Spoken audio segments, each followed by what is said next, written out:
James siempre había sido un chico inquieto, con una mezcla de rebeldía adolescente y una curiosidad voraz que lo empujaba a explorar más allá de los límites que su madre intentaba imponerle. La relación con ella estaba marcada por la tensión constante, un muro invisible que se levantaba entre ambos cada vez que la madre de James, una mujer estricta y obsesionada con el control, le hacía pruebas de drogas sin aviso, con la esperanza de protegerlo pero terminando por asfixiarlo. Las pruebas de marihuana que James consumía con sus amigos se convirtieron en un juego peligroso. La necesidad de evitar ser detectado lo llevó a buscar alternativas más escondidas, más difíciles de rastrear. Fue así como la idea de la Deep Web se coló en su mente, como un portal a un mundo oculto donde las reglas eran otras y la vigilancia casi inexistente. Al principio, todo parecía fascinante. Navegó con cuidado entre foros oscuros y sitios que ofrecían drogas de todas las clases. La adrenalina de moverse entre capas invisibles de Internet le daba un sentido de poder y libertad. Cuando recibió el primer paquete en su casa, un sobre sin remitente con una pequeña tarjeta roja dentro, sintió que estaba tocando algo prohibido, casi místico. La tarjeta tenía solo unas pocas palabras. Tu curiosidad será recompensada. Eres invitado especial al show rojo. No había explicación ni dirección, solo una URL cifrada que llevó a James a un sitio que parecía sacado de una pesadilla. El show rojo no era un simple espectáculo, era una transmisión en vivo clandestina donde la audiencia, escondida tras identidades anónimas y alias terroríficos, dictaba en tiempo real las torturas y castigos que una víctima debía sufrir. Nadie sabía quién estaba detrás, y la brutalidad de cada episodio era peor que la anterior. Los gritos, las súplicas y el dolor se transmitían sin filtro alguno, rompiendo la barrera de la distancia digital para clavarse como cuchillos en el alma de los espectadores. Pero lo que más aterrorizó a James no fue la crudeza del espectáculo, sino la revelación de que la víctima de ese capítulo era su propia madre. Él fue forzado a permanecer frente a la pantalla, con amenazas veladas que lo tenían paralizado, consciente de que un movimiento en falso podría significar su propia muerte o algo peor. El dolor en el rostro de su madre, la impotencia de verla desgarrada por manos invisibles que obedecían a un público sádico, lo marcaron de manera indeleble. Cada orden que llegaba desde los chats anónimos hacía que el sufrimiento se intensificara, y James no podía hacer nada más que observar, sufriendo una mezcla insoportable de culpa y desesperanza. Sus manos temblaban, sus ojos se llenaban de lágrimas, y su mente buscaba una escapatoria que simplemente no existía. El show rojo no solo mostró la crueldad humana en su forma más pura, sino que también le reveló a James el abismo de la Deep Web, un lugar sin ley ni compasión, donde las reglas eran dictadas por los peores instintos de quienes se escondían tras pantallas. El miedo se instaló en él como un huésped permanente, porque no solo había perdido a su madre, sino que también comprendió que los responsables de ese infierno virtual lo tenían marcado. Su vida, al igual que la de su familia y amigos, se había convertido en un blanco para una red de terror invisible y letal. Cuando la tragedia alcanzó a la familia de su mejor amigo, con su casa incendiada y sus cuerpos desaparecidos en la noche, James supo que la huida era la única opción. Sin un destino fijo y con la sombra de la persecución acechando cada paso, su existencia se convirtió en una carrera desesperada contra un enemigo que no descansaba, un enemigo nacido del caos digital y la oscuridad humana más profunda. Y así, con el corazón hecho pedazos y el alma arrastrada por el miedo, James desapareció en la noche, consciente de que la Deep Web había ganado una nueva víctima. Tras aquella noche infernal, James dejó de ser el adolescente curioso y desafiado por la rebeldía para convertirse en un ser marcado por la oscuridad. La imagen de su madre, torturada y desangrándose frente a sus ojos, era una cicatriz indeleble que le carcomía el alma. Cada vez que cerraba los ojos, el show rojo volvía a reproducirse en su mente. Los gritos, las órdenes macabras, la crueldad sin límites de aquellos espectadores anónimos que parecían alimentarse del sufrimiento ajeno. Pero el horror no terminó con la muerte de su madre. Los días siguientes se convirtieron en una pesadilla constante. La persecución se hizo real y tangible. La Deep Web, ese espacio digital aparentemente intangible, ahora lo había convertido en un objetivo. El contacto con su mejor amigo se volvió imposible tras el incendio y desaparición de su familia. Nadie respondía. James entendió que detrás de esa brutal transmisión había una red organizada, y que él era solo un peón en un juego mucho más grande y peligroso. Su vida se volvió una huida perpetua. Cambiaba de ciudad, de teléfono, de identidad. Vivía entre sombras, paranoico, siempre alerta. Sabía que en cualquier momento, las mismas manos que torturaron a su madre podían aparecer para terminar con él. La impotencia que sintió frente a la pantalla se transformó en un temor visceral.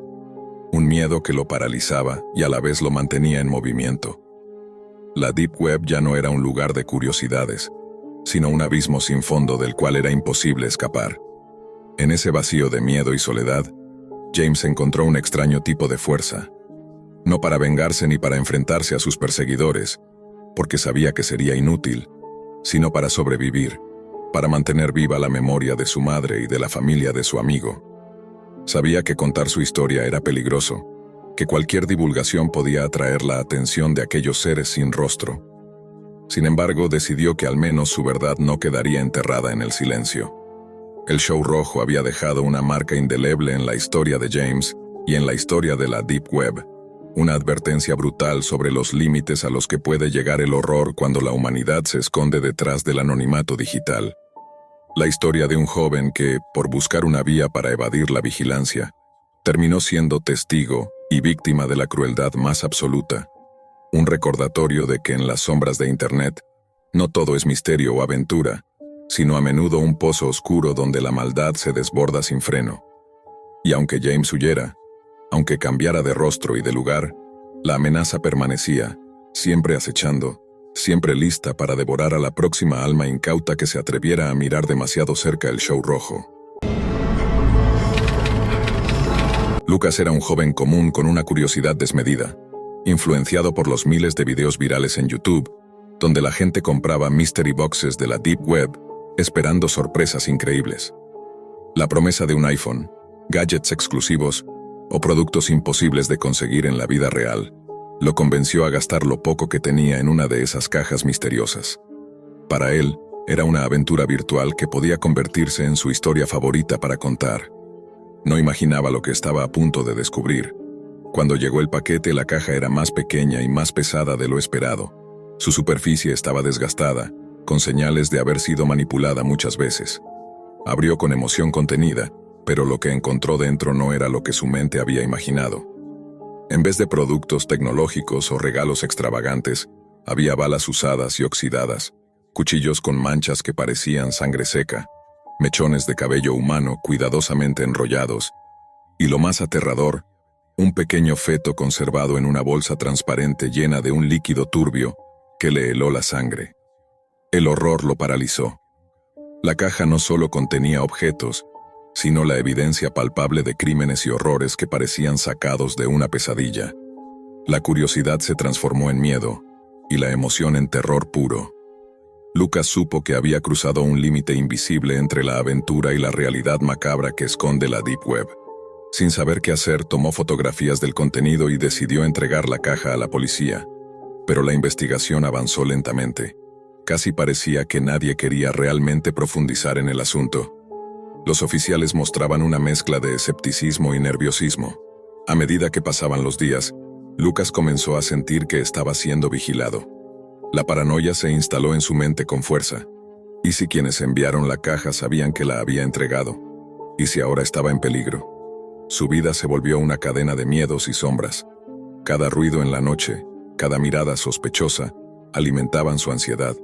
La caja, con sus objetos macabros, no era solo un paquete más. Era la puerta a un mundo oscuro donde la ley no tenía alcance, y el horror era real.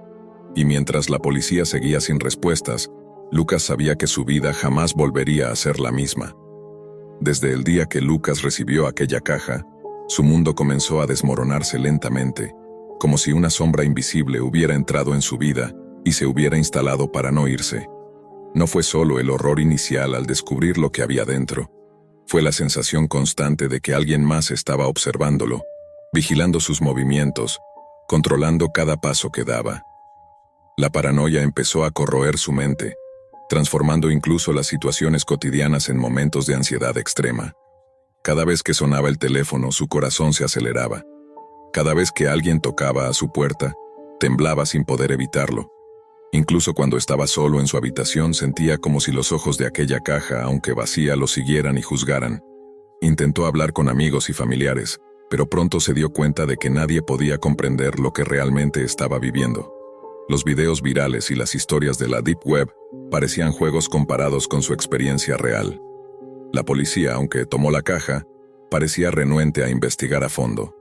Las respuestas eran vagas, y en más de una ocasión, los agentes dejaron entrever que ciertos temas de la Deep Web eran demasiado peligrosos para indagar. Lucas entendió entonces que había entrado en un terreno donde el poder y el miedo se entrelazaban para silenciar cualquier verdad incómoda. Una noche, mientras intentaba dormir, recibió un mensaje anónimo en su correo electrónico. Solo decía: «Sabemos que tienes la caja. No olvides que observamos». Su cuerpo se congeló. No era solo una amenaza, era una confirmación de que el horror que había descubierto tenía responsables reales. Personas con recursos para hacer que su vida fuera un infierno. La paranoia se convirtió en terror absoluto. Lucas empezó a cambiar sus hábitos. Evitaba salir de casa, desconectó su teléfono y computadora, temeroso de que pudieran ser usados para rastrearlo. Pero incluso el aislamiento no lo protegía. La sensación de ser perseguido se intensificaba, y el peso de la caja, aunque ya no estaba en su poder, seguía siendo una carga invisible sobre sus hombros. Su salud mental comenzó a deteriorarse. Las noches sin dormir, los recuerdos de los objetos macabros, el feto dentro de la bolsa que no podía sacarse de la cabeza, todo eso se convirtió en pesadillas constantes. Sin embargo, lo más inquietante era saber que detrás de ese paquete había una red mucho más grande y oscura que lo que cualquier video o historia había logrado mostrarle. Una red que no solo traficaba objetos perturbadores, sino que también se encargaba de mantener el miedo y el silencio con amenazas y represalias. Lucas comprendió que la caja no era un simple paquete perdido en la Deep Web, era un mensaje, un símbolo de que en ese universo paralelo a la Internet común, la violencia y el crimen tienen rostro, nombres y métodos para protegerse de la exposición. Su entrega a la policía fue vista como una traición por esos responsables, y él se había convertido en un objetivo. Pasaron los meses y el caso nunca avanzó. Las pocas actualizaciones que recibía eran genéricas, y los agentes parecían cada vez más distantes. Lucas, sin embargo, decidió no ceder al miedo. Con el tiempo comenzó a buscar ayuda profesional, intentando recuperar su vida y su cordura. Pero la sombra de aquella caja, y lo que significaba, siempre estaría presente, recordándole que la curiosidad puede abrir puertas a lugares donde la luz no llega. La historia de Lucas es una advertencia. La Deep Web no es solo un lugar de misterios tecnológicos o rarezas. Es un espacio donde el lado más oscuro de la humanidad puede manifestarse de forma brutal y tangible. Y a veces, una simple caja puede contener no solo objetos, sino toda una cadena de horrores que trascienden la comprensión. Una noche, cuando ya parecía que Lucas había logrado encontrar algo de paz, un paquete idéntico al primero apareció en su puerta. Esta vez, no contenía balas ni cuchillos ni cabello humano, sino una nota con un mensaje escalofriante. La caja nunca se fue. Nosotros tampoco. Fue la confirmación definitiva de que su vida había sido marcada para siempre. Lucas entendió que no podría escapar de esa red oscura, pero tampoco dejaría que el miedo lo dominara por completo. Decidió usar su experiencia para advertir a otros sobre los peligros reales de la Deep Web, compartiendo su historia en foros anónimos y redes oscuras, con la esperanza de que su voz sirviera de escudo y no solo de eco de terror. Así, entre la paranoia y la valentía, entre la oscuridad y la esperanza, Lucas se convirtió en una sombra más de aquel mundo secreto, marcado por la caja del horror, pero decidido a no desaparecer en el olvido. Al principio, todo fue simple curiosidad. Lucas era como cualquier otro joven de 21 años, estudiante universitario, usuario obsesivo de Internet, con una inteligencia por encima del promedio, pero con una sensación constante de que el mundo digital ya no lo sorprendía. Las redes sociales le parecían vacías, los videos de YouTube repetitivos y los foros de discusión, simples repeticiones de los mismos temas disfrazados con lenguaje nuevo. Fue entonces cuando escuchó por primera vez, en un podcast a medianoche, sobre la Deep Web. No el mito urbano, no el sitio cliché del hacker misterioso, sino la existencia real de una Internet sumergida, no indexada, donde la ley y el control parecían inexistentes. La manera en la que el locutor hablaba del lugar, un océano oscuro donde la luz no alcanza, y donde, si buceas demasiado, puedes no volver, encendió algo en él. Curiosidad, excitación, o tal vez un impulso más primitivo, el deseo de ver lo prohibido. Instaló Tor esa misma noche, configuró los puentes para no ser rastreado, agregó capas de VPN y comenzó su descenso digital. Al principio se sintió decepcionado. La mayoría de sitios a los que accedía estaban abandonados, con diseños de los años 90, textos desordenados o simples marketplaces donde vendían pastillas, tarjetas clonadas y documentos falsos. Había algo sórdido, sí, pero no aterrador. Más que miedo, sentía fastidio. No era lo que había imaginado. Pero como todo buscador obsesivo, Lucas no se rindió. En un hilo enterrado en un subreddit aparentemente inocente sobre enigmas de Internet, alguien publicó un comentario que fue rápidamente borrado, pero no antes de que él lo copiara. Era un enlace Onion y una contraseña, Fade 2 Gray. El comentario decía simplemente: si estás harto de la superficie, descarga esto. El archivo tenía un nombre extraño, fad.zip. Solo pesaba 74 megabytes. Lo escaneó en un sandbox virtual antes de abrirlo y parecía inofensivo. Una carpeta comprimida con imágenes y vídeos sin título, nombrados con códigos alfanuméricos. Pensó que sería otro creepypasta interactivo, una especie de ARG. Pero al abrir los primeros archivos, su estómago se revolvió. La primera imagen mostraba una cocina. Era una foto casual, tomada desde un ángulo extraño, como si estuviera escondido tras una ventana. Luego otra, una mujer saliendo de la ducha, completamente desprevenida, claramente sin saber que estaba siendo fotografiada. Los vídeos eran aún peores.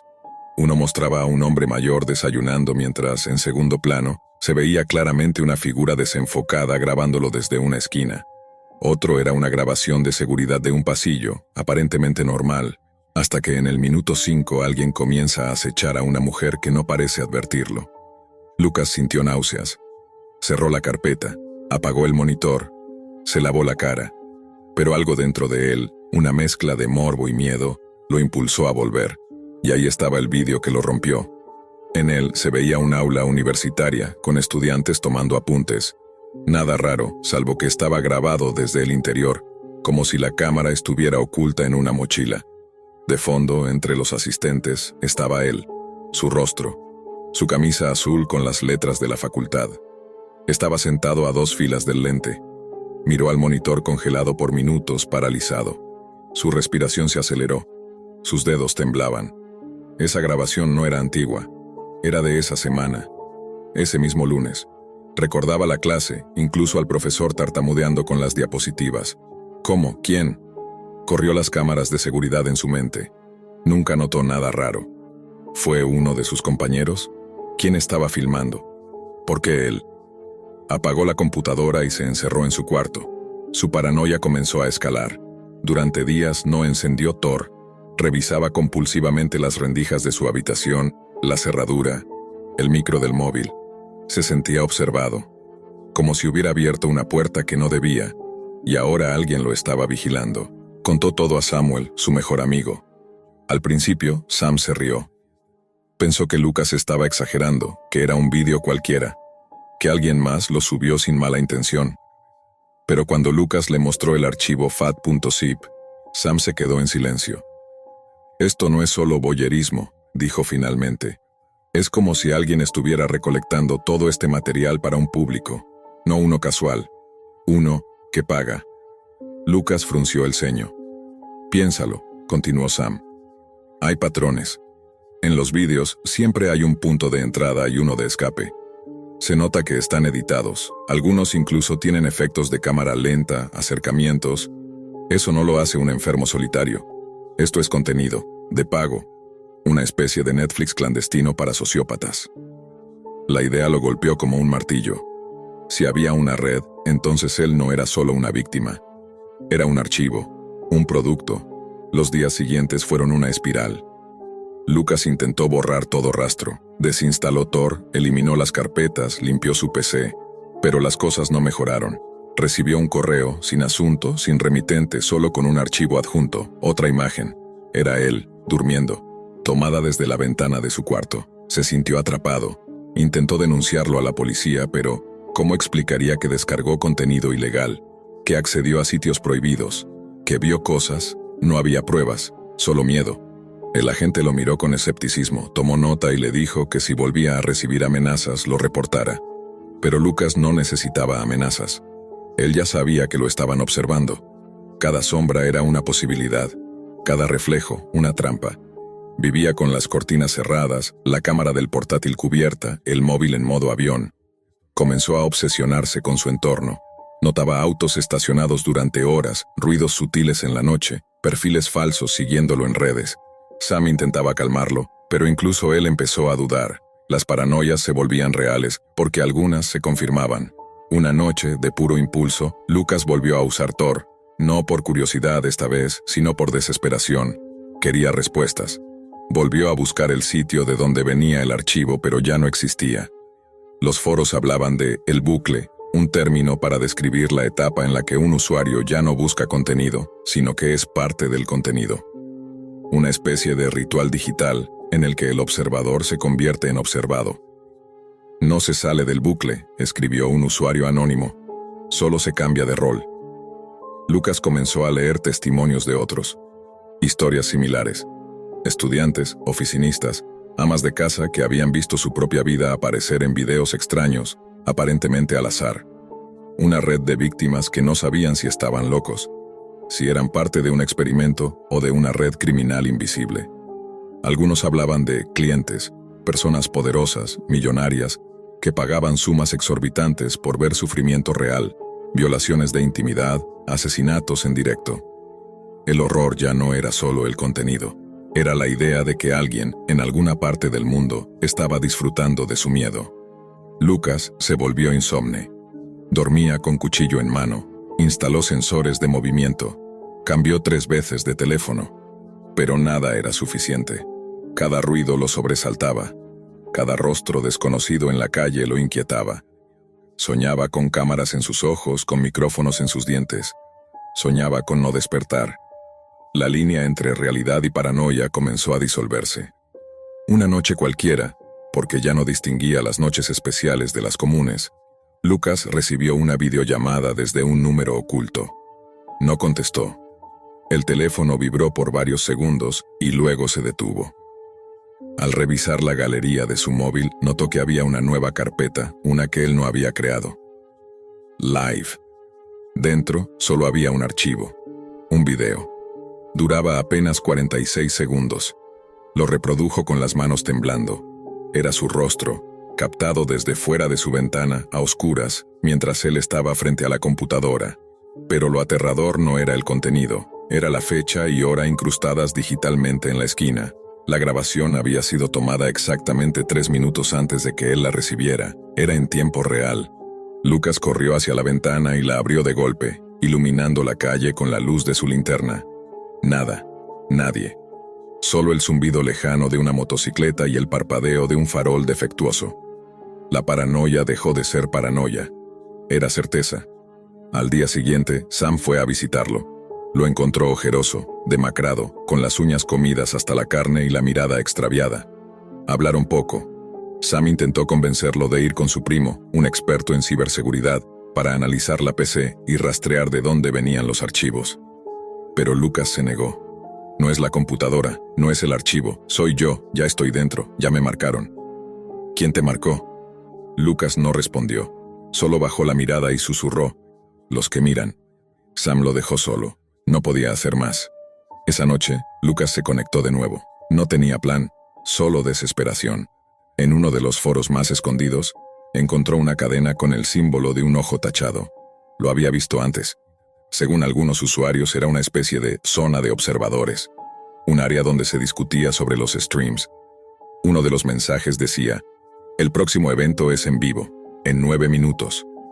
Acceso solo para suscriptores clase A+. ID del canal C4-1R4-. Le pidió una clave. No la tenía. Intentó ingresar de todos modos y para su sorpresa la pantalla parpadeó y se abrió un reproductor. Alguien o algo le había dado acceso. La interfaz era oscura, minimalista como un livestream común. Un contador descendía desde 00009, 8, 7, 6. La pantalla se iluminó. Primero una imagen borrosa, luego enfoque automático. La cámara se movía como si estuviera en manos de alguien. Apuntaba hacia una casa, su casa. Lucas se paralizó. El stream era en vivo. Desde la calle, justo frente a su ventana. Corrió al cuarto, cerró las cortinas, desenchufó todo, pero la transmisión continuaba en la pantalla. La cámara ahora mostraba su puerta de entrada, luego la sala. Alguien estaba adentro, caminando con calma, sujetando la cámara, registrando su espacio con frialdad quirúrgica. Lucas gritó. Tomó el cuchillo de la cocina y subió al segundo piso, mientras la transmisión lo mostraba corriendo, respirando agitado. Gritó a través de la pantalla. ¿Quién eres? ¿Qué quieres? Un nuevo mensaje apareció sobre el video, letras blancas, sin firma. No eres el protagonista, solo eres parte del escenario. De repente, el video se cortó, pantalla negra. Luego, otra transmisión comenzó automáticamente. Era otra casa, otra víctima, una chica. Dormía. La cámara la observaba desde una esquina del cuarto. Alguien estaba allí también, respirando cerca. El patrón se repetía, el terror se multiplicaba. Lucas comprendió que no era el único, que había miles, millones tal vez, y que había otros como él que ya no podían escapar. Personas que pensaban que estaban viendo contenido prohibido, pero que, sin saberlo, ya estaban en la programación. Y lo peor no era saberlo. Lo peor era que, en alguna parte, alguien pagaba por ello. Pasaron semanas, luego meses. Lucas desapareció. Su habitación fue encontrada intacta, salvo por el monitor, que estaba encendido, con la interfaz de transmisión aún abierta, y el cursor parpadeando sobre un mensaje. Nuevo episodio disponible. Estás invitado. La policía no encontró signos de violencia, ni de ingreso forzado, ni rastros digitales. Sam buscó durante meses, contrató expertos, navegó los rincones más oscuros de la Deep Web en busca de pistas, hasta que un día también él recibió un archivo, nombre ViewZip. Lo abrió. Era Lucas, en una habitación vacía, mirando fijamente a la cámara, sin hablar, solo observando, por 47 minutos, y al final del video una línea de texto. Todos miran, nadie actúa. Hoy si escribes las palabras bucle adictivo en ciertos subforos ocultos de Tor, puedes encontrar un enlace. No siempre funciona. No siempre aparece. Pero si tienes suerte o mala suerte, lo verás. Y una vez que entras, la pantalla ya no muestra a otros, te muestra a ti. El aburrimiento era una sensación persistente que le carcomía las horas a Caos. Programador experimentado, con años de navegar la superficie de la Internet, sentía que todo aquello se había vuelto predecible, vacío y monótono. Las redes sociales, los foros, las plataformas de streaming y las tiendas digitales ya no le ofrecían el reto ni la emoción que buscaba. Fue entonces cuando un amigo, alguien con quien había compartido largas noches de código y café, le habló de la Deep Web. Al principio, Caos recibió la idea con escepticismo. El nombre evocaba misterio y peligro, pero también una promesa de anonimato absoluto y de contenido prohibido, inaccesible para el usuario común. Decidió que valía la pena intentarlo. Siguiendo las instrucciones precisas, instaló la red Tor y configuró proxies para proteger su rastro digital. La primera navegación fue un choque.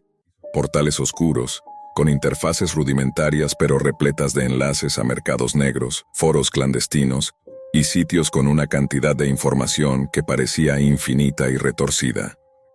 Las transacciones de drogas, armas, datos robados y servicios ilegales se entremezclaban con publicaciones sobre teorías conspirativas y noticias falsas.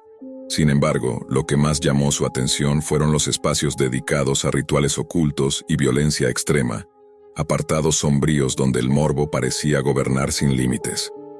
La fascinación de Caos se transformó en una obsesión.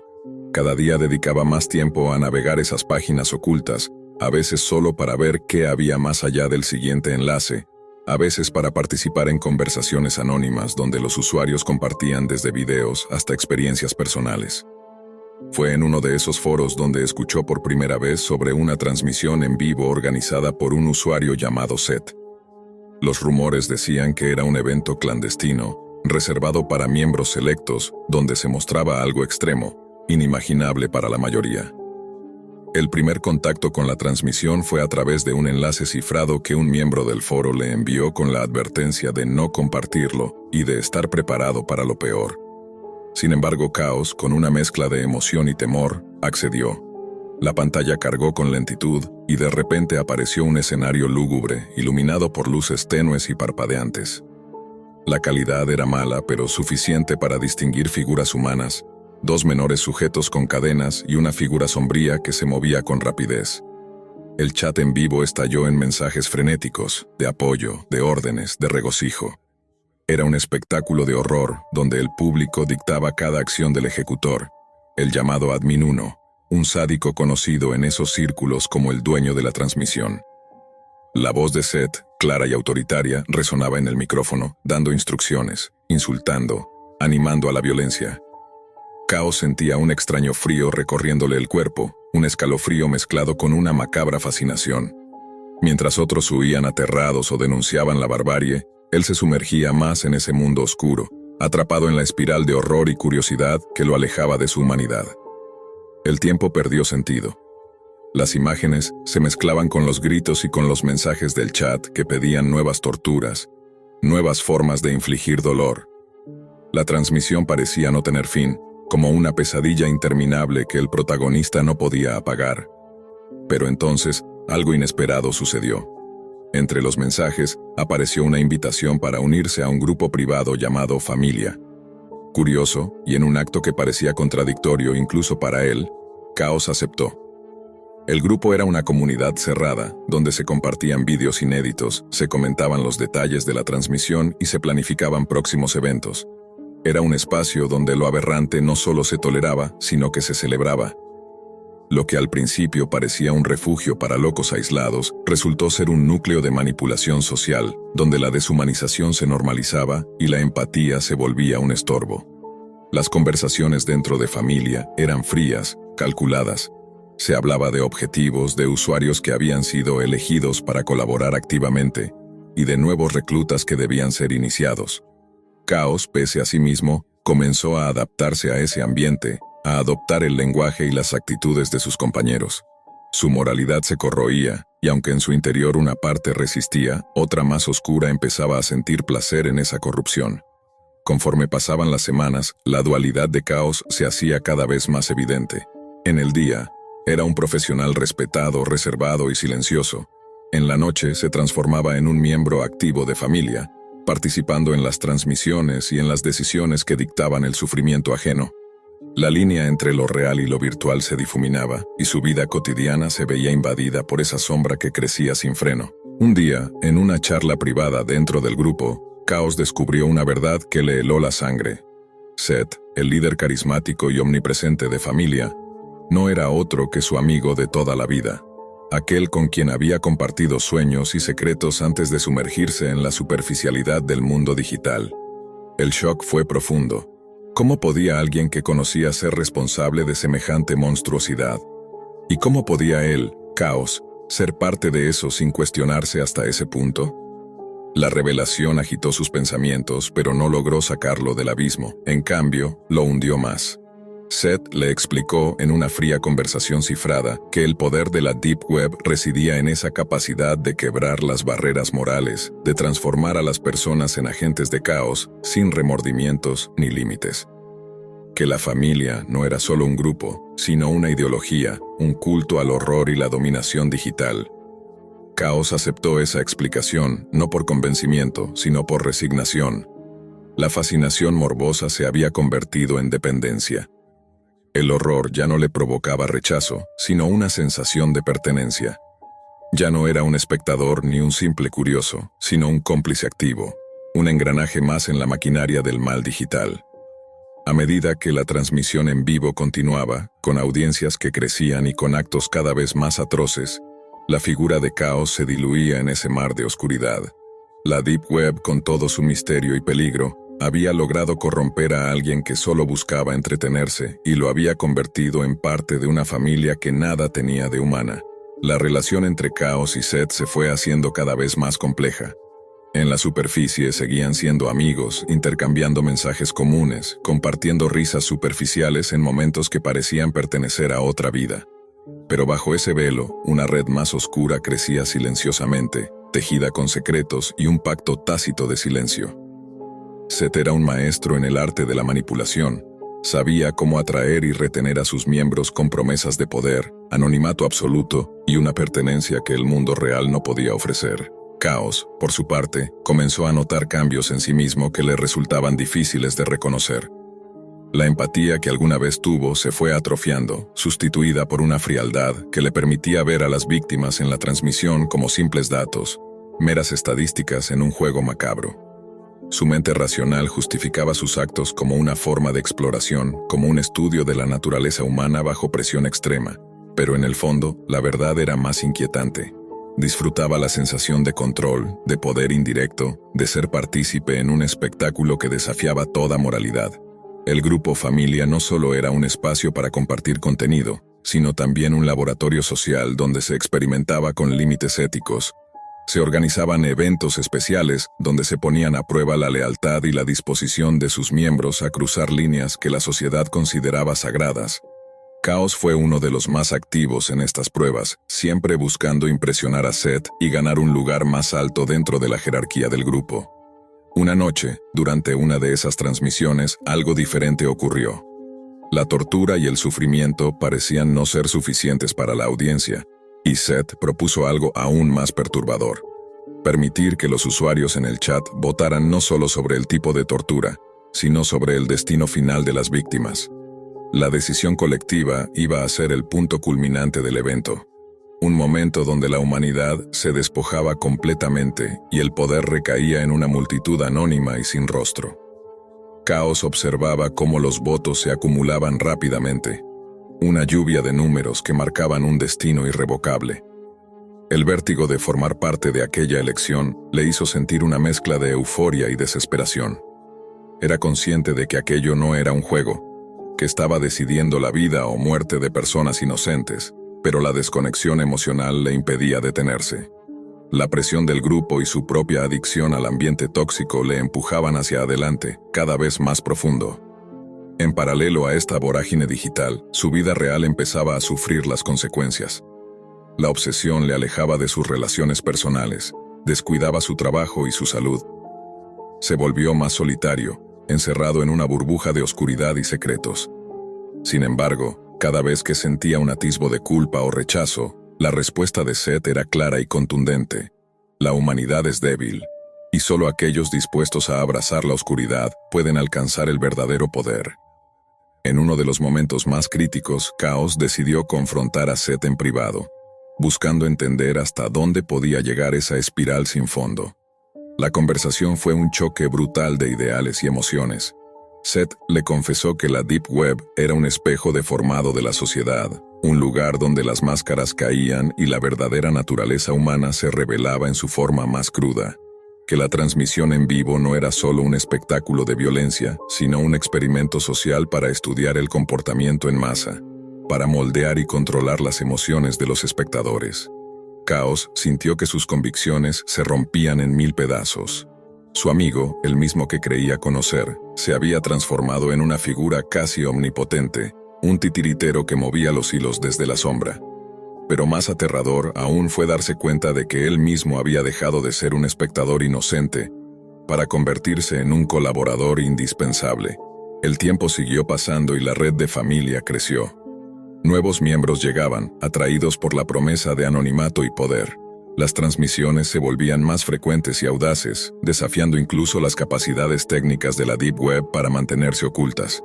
La policía digital, los hackers éticos e incluso las organizaciones internacionales empezaron a detectar señales y rastros, pero la estructura del grupo y la naturaleza descentralizada de la red hacían casi imposible la detención. Chaos se encontró atrapado en una paradoja. Deseaba escapar, volver a la normalidad, sentir de nuevo la luz del día sin la sombra constante de ese mundo infernal. Pero al mismo tiempo, Temía perder su identidad, su lugar en esa familia oscura que ahora definía gran parte de su existencia. La Deep Web había abierto una puerta que parecía no tener vuelta atrás. Una noche, mientras la transmisión alcanzaba uno de sus picos más morbosos y violentos, Chaos decidió grabar en secreto parte del evento, con la intención de usarlo como prueba para denunciar y ayudar a cerrar aquel infierno digital. Sin embargo, en el último momento, la duda lo paralizó. ¿Sería capaz de traicionar a Seth? ¿O sería él también un engranaje tan esencial que su ausencia destruiría todo? La noche en que Chaos debía decidir su destino, la transmisión en vivo alcanzaba un clímax insoportable. Los ojos de miles se posaban en esa pantalla, ávidos de un desenlace que reafirmara su poder colectivo. Chaos sostenía la grabación en sus manos virtuales, un arma de doble filo que podía liberar a las víctimas del anonimato o condenar para siempre su propia alma. En el silencio de su habitación, atrapado entre la luz azul de la pantalla y la oscuridad que crecía en su interior, una lucha titánica se desató. Sabía que si difundía el video, su vida y la de Seth quedarían al descubierto. La familia se desmoronaría y con ella su sentido de pertenencia. Pero si guardaba silencio, sería cómplice eterno de un mal irreparable. Finalmente, en un acto que nadie podría anticipar ni él mismo comprender completamente, Chaos decidió no hacer nada. Apagó la computadora y se hundió en la oscuridad. La elección no fue heroica ni moral, sino la aceptación definitiva de su corrupción. La fascinación morbosa había vencido a la humanidad. Al día siguiente, la transmisión terminó abruptamente sin explicación alguna. La familia se dispersó momentáneamente, pero el núcleo duro permaneció firme, con Seth al frente, celebrando su control absoluto sobre almas perdidas como Chaos. En la superficie, Chaos volvió a su vida cotidiana, pero dentro de él algo se había roto para siempre. Su reflejo en el espejo le devolvía una mirada vacía, un hombre que había cruzado la línea y nunca más podría volver. La Deep Web no solo había revelado un mundo oculto, sino que había destruido al espectador, convirtiéndolo en parte del horror. La historia de Chaos es un recordatorio sombrío. La oscuridad que buscamos fuera puede convertirse en la que nos consume por dentro. Alex nunca había sido ajeno al lado oscuro de Internet. Desde que tenía 15 años navegaba por capas del ciberespacio que la mayoría no sabía que existían. Pero lo suyo no era el morbo, ni el tráfico de lo prohibido. Su obsesión era más fría, más inquisitiva. Entender, investigar, descifrar.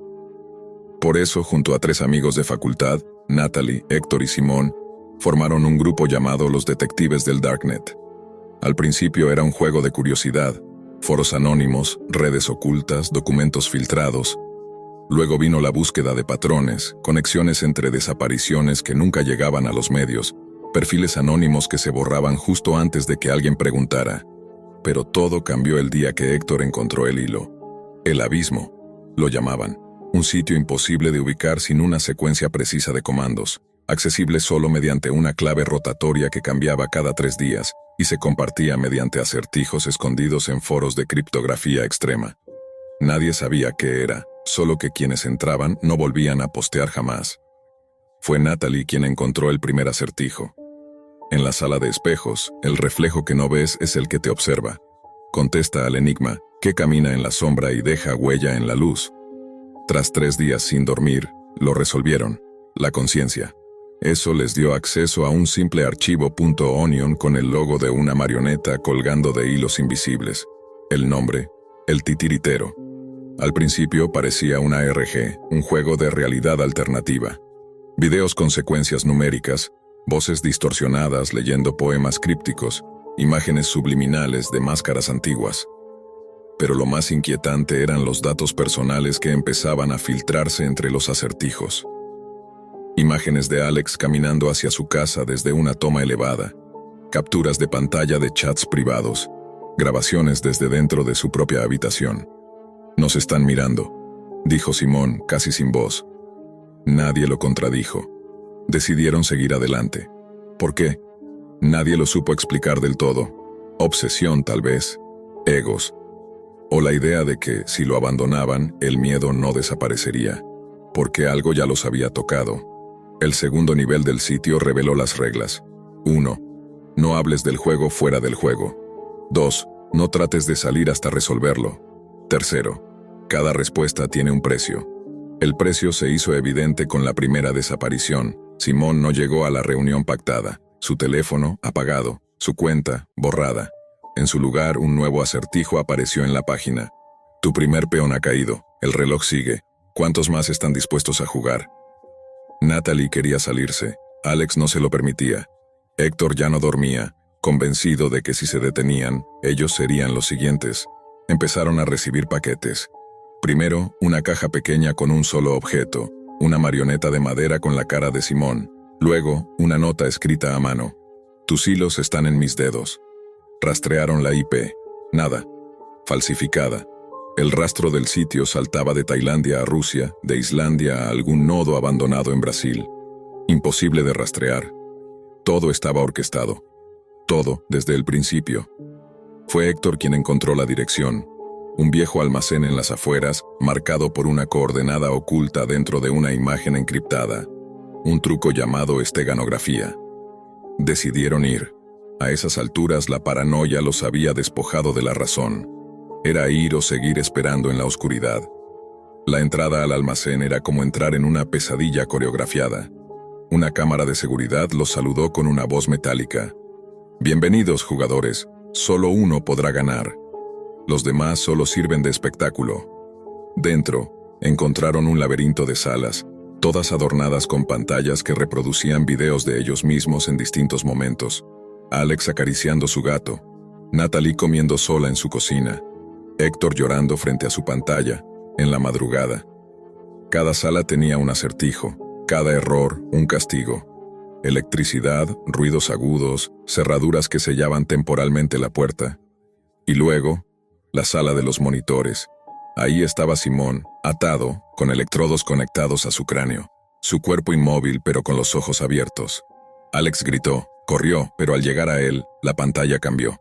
Mostraba a Héctor entrando a una sala distinta, una trampa que se activó en tiempo real. Un gas blanco, un grito.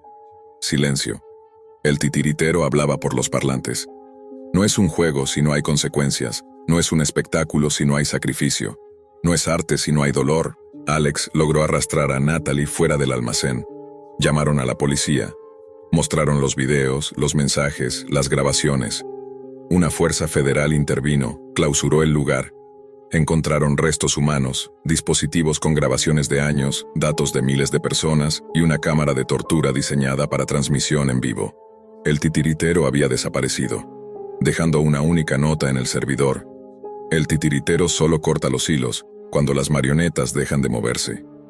Alex se convirtió en testigo protegido. Natalie abandonó todo. Cambió de identidad, pero nunca se sintieron seguros. Cada notificación, cada llamada desconocida, cada sonido por la noche, era una amenaza latente. La Deep Web no es un lugar, es un espejo de lo que uno decide ignorar. Y en ese reflejo aún brillaban los ojos del titiritero.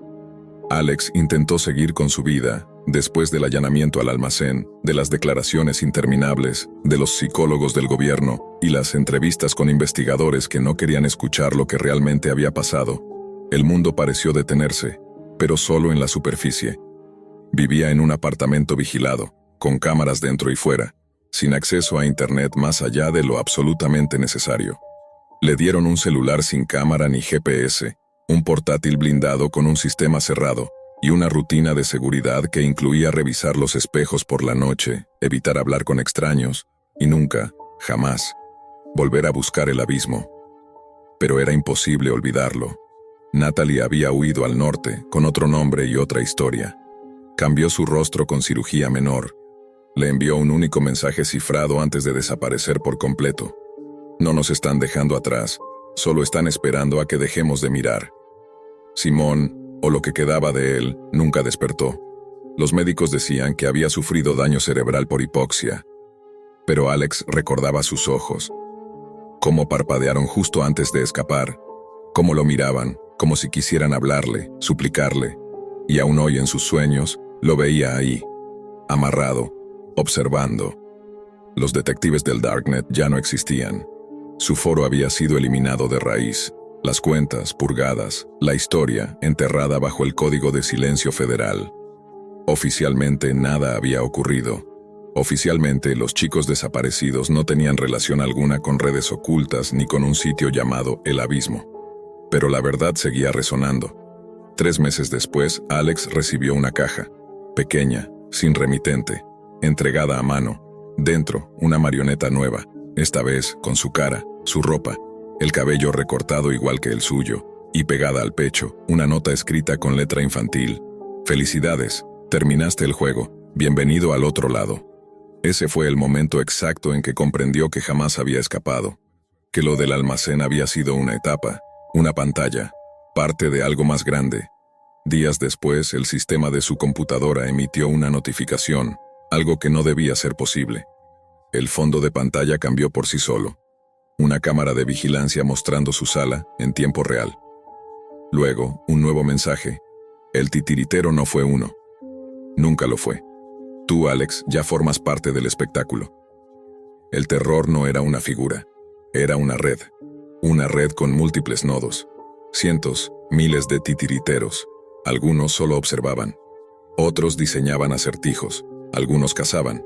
Otros grababan. Pero todos tenían algo en común. No querían dinero, ni fama, ni poder. Solo entretenimiento. Un entretenimiento sangriento, oculto en capas imposibles de rastrear, donde los jugadores no sabían que estaban dentro hasta que era demasiado tarde.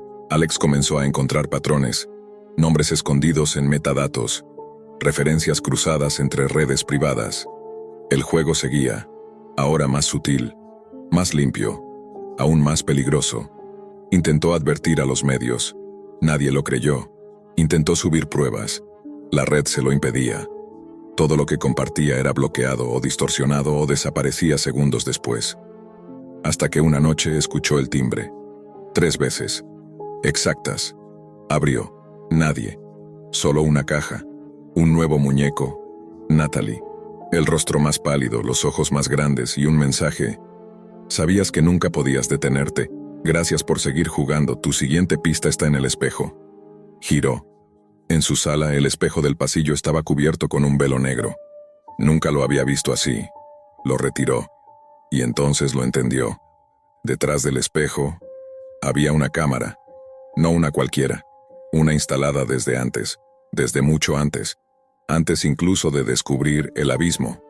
El titiritero no lo había encontrado por accidente. Alex había sido elegido desde el principio. Desde antes de saber que el juego existía. Y quizás nunca fue el jugador. Quizás solo fue otra marioneta. Uno de los muchos cuerpos atados a hilos invisibles que hacen bailar el espectáculo. La historia terminó en la superficie cuando el caso se archivó, pero en las capas inferiores de la red, en los canales sin nombre, el juego del titiritero siguió difundiéndose, en nuevos acertijos, en nuevos foros, en nuevas víctimas.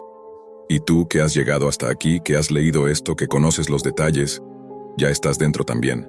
Revisa tu cámara, revisa tu reflejo, porque quizás, solo quizás, tu marioneta ya está hecha. Joel tenía 21 años, una edad en la que uno aún se siente invencible. Estudiaba programación en línea, pero más que por vocación, lo hacía por costumbre. Desde que tenía memoria, su vida giraba en torno a la computadora. Juegos, foros, redes sociales, tutoriales, noches en vela con los ojos rojos frente al monitor. Era un experto en navegar internet, o al menos eso creía. La noche comenzó como tantas otras. Estaba solo en su pequeño apartamento de alquiler, con una pizza fría al lado, una botella de vodka barata sobre la mesa, y el cursor parpadeando en la pantalla. Joel no era un bebedor frecuente, pero esa noche se sentía particularmente aburrido. Entre sorbo y sorbo, saltaba de video en video leyendo comentarios, cerrando ventanas sin rumbo fijo. Hasta que recordó algo de lo que había escuchado hace años. La Deep Web. No la Darknet de las películas, con asesinos a sueldo y rituales paganos. Eso pensaba él que era exageración. Sino la parte del Internet que no está indexada por los buscadores normales. Es solo otra red, se dijo. Nada que un buen VPN y un navegador Tor no puedan manejar. Así que lo descargó. El proceso fue fácil. Demasiado fácil, pensó. Un par de clics, una ventana oscura y estaba dentro. A primera vista, el navegador Tor no parecía nada del otro mundo. Solo era otra ventana más, con un buscador minimalista y direcciones .onion extrañas, largas y sin sentido. Buscó en Reddit una lista actualizada de portales seguros. La mayoría eran foros vacíos, mercados cerrados, enlaces rotos. Pero había uno que llamaba la atención: Chatroom número 219. Solo texto, sin video. Sin reglas, el nombre lo intrigó. Pensó que sería una especie de foro en vivo, quizás algo como los IRC antiguos que usaba su tío. Ingresó. La interfaz era básica: un fondo negro, texto blanco y una ventana de entrada para mensajes. El sitio no pedía registro ni confirmación, solo te asignaba un número y listo. Joel era usuario 44812. Al entrar, se encontró con un puñado de mensajes recientes. Usuario 44103. ¿Alguien de Chile aquí? Usuario 44019. Estoy viendo la lluvia en mi ventana. ¿Ustedes? Usuario 43287. No confíen en nadie. Parecía inocente, como una sala de chat cualquiera. Joel tecleó. Usuario 44812. Hola, soy nuevo aquí. Pasaron unos segundos. Luego una respuesta. Usuario 00001. Lo sé, Joel. Joel se quedó quieto. No estaba usando su nombre real ni en el navegador ni en ninguna pestaña. Tampoco había accedido con ninguna cuenta. Coincidencia, pensó. Habrá muchos Joel en el mundo. Pero entonces llegó otro mensaje. Usuario 00001. Joel Ramírez Torres, 21 años. Vives en el apartamento 3B del edificio Torres del Sol. ¿Hace frío esta noche en Guadalajara? El cuerpo de Joel se tensó. La sangre le bajó a los pies. Volteó lentamente hacia la ventana. Estaba cerrada, pero las cortinas estaban abiertas. Su piel se erizó. Tecleó con manos temblorosas. Usuario 44812. ¿Quién eres? Silencio. Ni un solo mensaje durante un minuto. Luego uno nuevo. Usuario 00001. ¿Te gusta la pizza con piña? Deberías tirar esa. Lleva 3 días en tu refrigerador. Joel miró hacia la cocina como si esperara ver a alguien allí. No había cámaras en su apartamento. Nunca había instalado micrófonos. ¿Cómo era posible que supieran eso? Desconectó el internet. Cerró la laptop de golpe. Se levantó con torpeza y sintió un cosquilleo en el cuello, como si alguien respirara detrás de él. No se atrevió a mirar.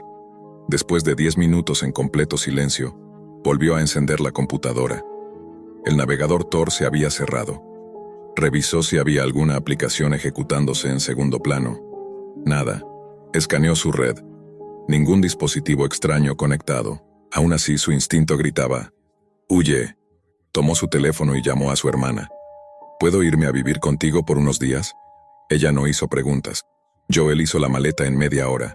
No encendió la computadora de nuevo. Se sentía observado. Su paranoia ya no se limitaba a la pantalla. Ahora sentía que lo seguían en la calle, que alguien lo vigilaba desde los edificios, que su reflejo en las vitrinas lo miraba con una expresión distinta. Intentó olvidar la experiencia, pero las pesadillas no lo dejaban en paz. Pesadillas donde la sala de chat no tenía fondo, donde los mensajes eran gritos, donde su nombre se escribía solo en la pantalla, una y otra vez. Y lo peor no fue lo que pasó esa noche. Fue lo que encontró días después al revisar su laptop en modo seguro. Había un archivo de texto en su escritorio, creado a las 3:42 de la mañana mientras él dormía. Sin título. Abrió el archivo. Y eso es lo que cambiaría todo. Joel abrió el archivo con una mezcla de miedo y resignación. El nombre del archivo era simplemente log.txt. No tenía peso, apenas unos kilobytes, pero el contenido lo dejó helado. Dentro había solo una línea. ¿Te gustó conocernos, Joel? Volveremos cuando menos lo esperes. Abajo, otro bloque de texto empezó a escribirse solo, en tiempo real. Joel observaba paralizado mientras las palabras aparecían una tras otra. No es tan difícil, ¿sabes? Tus contraseñas están en tus cookies, tus fotos en la nube. Tu cámara tiene acceso desde hace meses. Nos invitaste tú. Solo dijiste, hola. Sintió que el estómago le daba un vuelco. Desconectó la laptop, quitó la batería, la arrojó a la basura. Tomó su celular, pero ya ni eso le parecía seguro. Fue a una tienda. Compró un teléfono básico, sin cámara ni internet. Se mudó con su hermana sin contarle más que una cosa rara de internet. Pero el miedo no se disipaba. Las semanas pasaban, pero la sensación de ser vigilado persistía. A veces notaba pequeños detalles fuera de lugar. Una silla ligeramente movida. Una notificación extraña que desaparecía antes de abrirla. Un zumbido eléctrico leve detrás de las paredes. Joel empezó a leer más sobre ciberseguridad. Descubrió que incluso las conexiones Tor, si mal configuradas, podían filtrar IP. Que scripts maliciosos podían ejecutarse con solo visitar una página. Que muchas redes Ponion estaban controladas por grupos con recursos que ni la policía podía rastrear. Pero lo que más lo alteró fue un post en un foro oculto, días después, al que accedió desde una biblioteca pública. En ese hilo alguien había publicado una lista. Usuarios marcados. Había 1000. Cada nombre con su número de identificación de chat y una leyenda al lado. Algunos decían silenciado, otros en observación. Y unos pocos, los menos, decían contacto exitoso, nivel 1, fase activa. Buscó el suyo. Joel Ramírez Torres, usuario 44812, estado, nivel 2. Seguimiento autorizado. El corazón se le detuvo. ¿Qué significaba eso? ¿Lo estaban rastreando aún? ¿Era parte de algún experimento? ¿Había activado algo solo por hablar? ¿Quién era el usuario 00001? Un comentario debajo del hilo lo decía sin rodeos. 00001 no es una persona. Es un nodo automatizado. Recolecta datos, prueba vulnerabilidades humanas. Si respondió, es porque alguien en ese momento estaba viendo. Apagó la computadora. Ese fue el último día que Joel se conectó a Internet desde una red no vigilada. Dejó la universidad. Cambió su nombre legal. Se mudó a otra ciudad. Vivía sin redes, sin tarjetas, sin cámaras. Pero había noches en las que no podía dormir. Porque aunque todo estaba desconectado, aunque no había internet ni dispositivos inteligentes, aún escuchaba el clic del teclado, aunque él no estuviera escribiendo. Una noche, a las 3:42 de la mañana, la hora exacta en la que se creó aquel archivo, volvió a sonar ese sonido familiar en su nuevo departamento. Clac, clac, clac. Venía desde el escritorio. Pero no había computadora. Solo una vieja máquina de escribir que había comprado para mantenerse seguro. Y una hoja a medio escribir. Hola otra vez, Joel.